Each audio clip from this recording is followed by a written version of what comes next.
একটা ছোট গ্রামে থাকত আরিফ। খুব চুপচাপ, ভদ্র আর সবার সাহায্য করে। তার সবচেয়ে প্রিয় বন্ধু মিতু।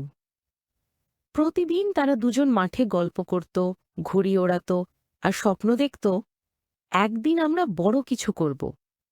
কিন্তু একদিন নতুন ছেলে ফাহিম গ্রামে আসে।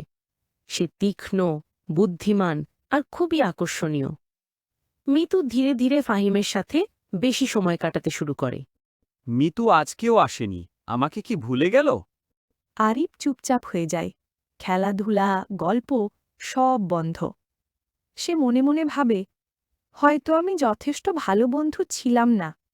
কিন্তু তার দাদু তাকে ডেকে বলে, বাবা, কখনো কখনো মানুষ দূরে যায় শুধু নতুন কিছু শেখার জন্য। তুমি দুঃখ পেতে পারো, কিন্তু দুঃখই তোমাকে শক্তিশালী করবে। পরের দিন আরিফ সাহস করে মাঠে যায়। মিতু এবং ফাহিম দুজনেই খেলছিল।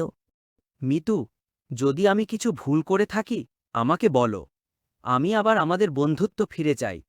মিতু নিশ্চুপ। তারপর ধীরে বলে, আমি বুঝিনি তুমি এতটা কষ্ট পাচ্ছ। আমি ভুল করেছি আরিফ।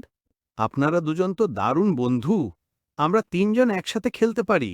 বন্ধুত্বে কেউ হারায় না, যদি সবাই মন থেকে চায়। আরিফ হাসল। সে শিখল, কখনো কখনো ছায়া আসে, কিন্তু সেই ছায়ার ভেতরেই আলো জন্ম নেয়। মিতু বলল, চলো আরিফ, আমাদের নতুন বন্ধুত্ব শুরু হোক। তিনজন একসাথে দৌড়ালো মাঠে, হাসল, খেলল। আর একটি ছোট ছেলে শিখল, দুঃখ আমাদের ভাঙে না।